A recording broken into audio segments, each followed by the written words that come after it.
Assalamualaikum warahmatullahi wabarakatuh. Morning everyone. How are you today? I hope that all of you are in a good condition today. Okay, in this meeting we will discuss about pronoun. Jadi pada pertemuan kali ini kita akan membahas mengenai pronoun atau kata ganti. As we know that there are several kinds of pronoun. Here we will discuss 4 kinds of pronoun. Jadi di sini kita akan membicarakan mengenai 4 jenis kata ganti. The first one is subjective pronoun. Jadi yang pertama adalah subjective pronoun. Kenapa kok dinamakan subjective pronoun? Karena orang ataupun binatang di sini berkedudukan sebagai subjek. Seperti kalian tahu, jika berkedudukan sebagai subjek, maka melakukan aktivitas. Okay, I will give you some examples. Nadia is a teacher. She teach in an elementary school. Nadia adalah seorang guru. Dia mengajar di sebuah sekolah dasar. Jadi kata ganti untuk Nadia, karena Nadianya berkedudukan sebagai subjek melakukan aktivitas, yakni dia teach, mengajar, maka kata gantinya adalah she. Okay, another examples. Rudy is a civil servant. He works in an office at the city. Jadi Rudy seorang PNS, pegawai negeri sipil, civil servant. Dia bekerja di sebuah kantor di kota. Jadi Rudy-nya di sini juga melakukan aktivitas, yakni bekerja, works. Jadi saya tegaskan sekali lagi bahwa subjective pronoun itu orangnya maupun binatangnya itu melakukan aktivitas atau berkedudukan sebagai subjek. Maka di sini kalau untuk saya berkedudukan sebagai subjek I, dia perempuan 1 orang she, dia laki-laki 1 orang he, mereka they, kemudian kami we, kemudian kata ganti untuk benda ataupun binatang jika jumlahnya 1 adalah it. Kemudian the second one is objective pronoun. Jenis yang kedua adalah objective pronoun, di mana di situ orangnya maupun bendanya maupun hewannya itu berkedudukan sebagai objek alias dikenai aktivitas. Okay, I will give you some examples. Harry is a very handsome boy. Dina loves him so much. Harry seorang cowok yang sangat tampan. Dina mencintai dia atau Dina sangat mencintai dia. Harry di sini berkedudukan sebagai objek karena dia dikenai aktivitas, yakni dicintai oleh Dina. Sedangkan di situ maka untuk he kalau sebagai objek menjadi him. Okay, pay attention to the other examples. Lucy and Wendy are my old friends. I invite them to my birthday party. Jadi di sini Lucy dan Windy-nya itu teman lama saya.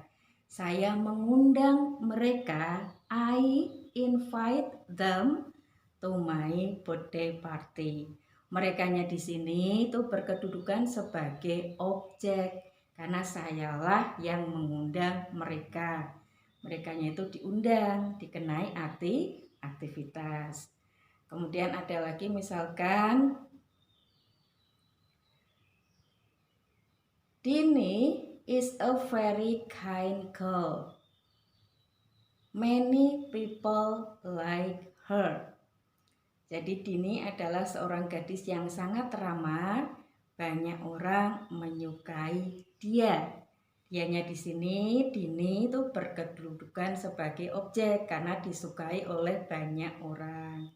Sehingga dia perempuan kalau berkedudukan sebagai objek adalah her, bukan she. Jadi untuk perempuan itu her, untuk laki-laki satu orang him, untuk kami itu us, kemudian untuk mereka them, untuk it masih tetap it. Bagaimana kalau untuk I berubah menjadi me.